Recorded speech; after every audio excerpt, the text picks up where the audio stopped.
솔직히 제가 이거 먼저 물어봅니다. 야, 그 회사 퇴사하는 게 나아. 그거 조심해라. 이 세 가지 중에 하나라도 있다면 다녀봐라 그거예요. 정말 제가 아끼는 후배라든가 뭐 제가 있는 교회의 청년들이라든가 이렇게 찾아와서 아 정말 고민이에요. 이 회사 계속 다녀야 될지 버티고 좀 이겨야 될지 아니면 새로운 기회를 찾아가야 될지 고민이에요 할 때 제가 물어보는 게 있어요. 이게 지금 경영자 여러분들이 듣고 있다고 생각하고 제가 아주 솔직한 이야기를 드리는 거예요. 첫 번째, 대표가 돈을 개인적으로 쓰는 게 우선인 회사냐? 이거 1번으로 물어봅니다. 제가 굉장히 아끼는 후배다 그러면 대표가 자기 개인 쓰는 거에 우선적으로 쓰느냐? 자기 개인 쓰는 거는 굉장히 다양합니다. 회사 돈으로 자기가 이제 배당금도 먼저 가져가고 월급도 대표가 가장 많죠. 그걸 뭐라고 하는 게 아니에요. 그게 어느 정도까지 맞냐? 뭐 이런 것들을 가장 먼저 물어봐요. 왜요? 이게 있다는 것은 뭐냐면은 리더의 헌신성이거든요. 리더의 헌신성은 비전과 직결돼요. 이 비전과 직결되는 게 회사의 성장과 아주 직결됩니다. 리더가 우리가 함께 하기로 했다라고 하는 것에 대해서 1호 헌신자로서 풍덩 빠져 있는가? 그게 핵심이 뭐냐면 돈이에요, 돈. 돈 어디다 쓰느냐예요. 반대도 있습니다. 개인 돈이라도 가져와가지고 회사에다 갖다 쓴단 말이죠. 개인 돈 가져와가지고. 그런데 회사 돈을 개인으로 가져가는 게 1순위인 회사. 그거 조심해라.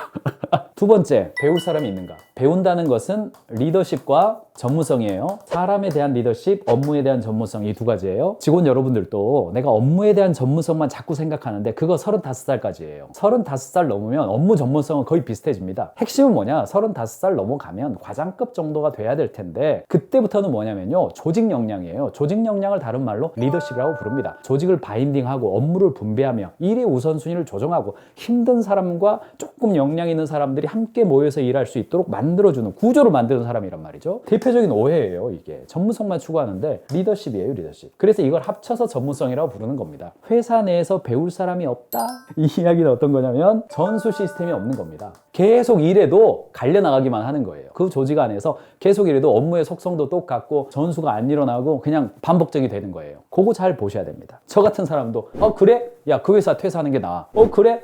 그 회사 퇴사 고려해봐. 이렇게 말한다니까요. 마지막 세 번째, 굉장히 중요한 이야기인데 신규 사업이에요. 사업이라는 단어는 상품이나 시장도 포함합니다. 신규 사업이라고 해서 전혀 새로운 사업만 말하는 건 아니에요. 똑같은 사업인데 새로운 상품에 대한 시도를 하고 있는가? 새로운 고객을 향해서 진출하려는 노력을 하고 있는가? 그겁니다. 이 회사가 비전이 있냐? 이 회사가 가치와 인재와 지식이 모여서 가고 있는 회사냐 아니냐를 고려해 본다면 뭐가 있으면 돼요? 물리적 증거로 신규 사업이 있으면 됩니다. 몇 년째 잘 안 돼. 계속 실패해도 계속 뭐 해보려고 그래요. 그 말이 뭔 말이에요? 대표가 미래가 있다는 거예요. 세상의 트렌드와 변화와 시장의 움직임을 보고 있다는 이야기거든요. 저 같은 경우는 이렇게 이야기합니다. 그래서 이 세 개 중에 하나라도 없으면 퇴사해라 아니에요. 그건 아닙니다. 이 세 가지 중에 하나라도 있다면 다녀봐라 그거예요. 가인지 컨설팅 그룹이 이 세 가지가 다 있을까요? 아이고 제가 어떻게 그걸 자신합니까? 우리나라 최고 기업이라고 하는 삼성전자에는 이거 세 가지가 다 있습니까? 그런 건 없습니다. 정말 힘들다. 그러면 이 세 가지 중에 하나라도 있으면 기회를 보란 이야기예요. 대표 혹은 경영진 혹은 나의 리더가 우리가 가고자 하는 방향에 헌신하고 있는가? 그렇지 않다?